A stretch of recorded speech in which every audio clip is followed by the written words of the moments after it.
Earth. Nice place.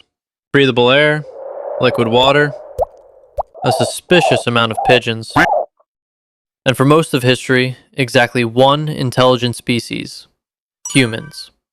Now, to be fair, intelligence thing has always been a bit inconsistent. Humans invented philosophy. They also invented reality television. So the results have been mixed. But still, for thousands of years, no competition. No rival intelligence. No one else trying to dominate the planet. Everything was under control. More or less. And then, humans had an idea. A very strange idea. Wow. An idea so strange that if you had told someone about it 200 years ago, they would have assumed you were either joking or possessed. And this is where everything goes wrong. The idea. At some point in the mid-20th century, as computers were beginning to appear, a human looked at the world and said, "You know what we need? Another intelligence!" "Hey, what?" Humans and their very normal relationship with tools. Humans love tools. Not in a healthy way. In a, this will definitely solve everything kind of way. Need to lift something? Tool. Need to cut something? Tool. Need to move faster? Tool. Need to stop thinking? Also tool. Over time, humans got very good at this.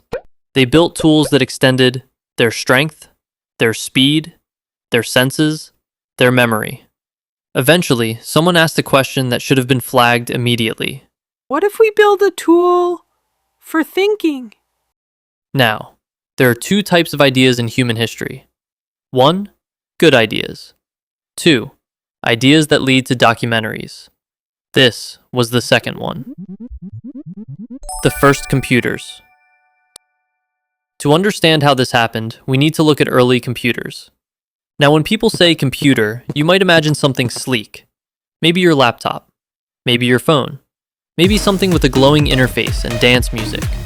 That is not what early computers look like. Early computers look like a warehouse that had given up on being a warehouse. We're talking machines like ENIAC, built in 1945. About 30 tons, filled an entire room, used around 18,000 vacuum tubes. Also, they broke constantly and consumed enough electricity to power a small existential crisis. But despite all that, they could calculate numbers extremely fast, which was very useful during World War II for things like artillery calculations, code breaking. And then someone asked the worst possible follow-up question. If it can calculate, can it think? Enter Alan Turing. Again, not his fault. Meet Alan Turing, mathematician, codebreaker, genius, professional question asker of things that probably should not be asked. In 1950, Turing published a paper called Computing Machinery and Intelligence, and instead of choosing peace, he chose chaos. He asked, Can machines think? Now, you might hear that and think, interesting question. But what it actually means is, should we try to recreate intelligence from scratch? Which is a much bigger problem. The Turing Test. Turing proposed a test. Very simple. You talk to something through a computer.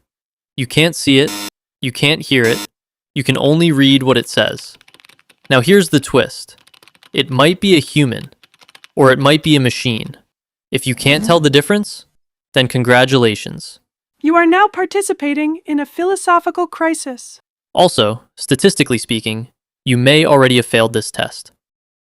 Scientists, who mean well. Now let's talk about scientists. Scientists are incredibly smart. They are also dangerously confident.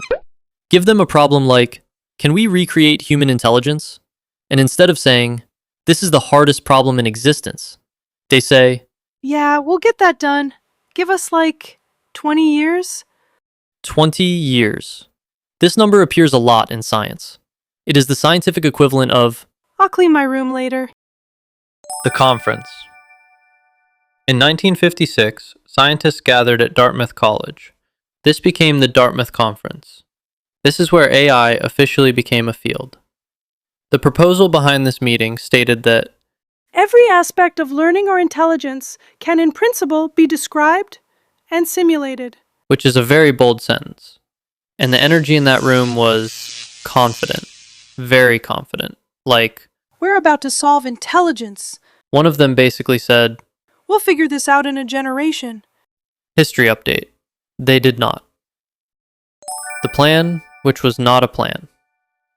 The plan was, step 1, understand how intelligence works. Step 2, build it. Step 3, done. Humans still do not fully understand consciousness, general reasoning, why they open the fridge and forget why, and yet the plan continued. The dream. But the dream was powerful.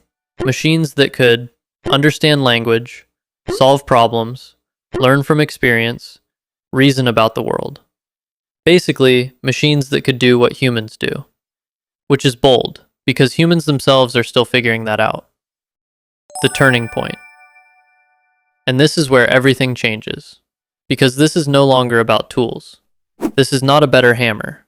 This is not a faster car. This is not a smarter calculator. This is something else. Something new. Something that has never existed before. A second intelligence. And once that idea exists, you can't really uninvent it. What those scientists started in 1956 was not just a research project. It was the beginning of something much bigger. An experiment. One that humans are still running today. An experiment that asks, What happens when intelligence creates intelligence? and like most human experiments, it started with confidence, continued with confusion, and may eventually lead to something very interesting. This is probably fine.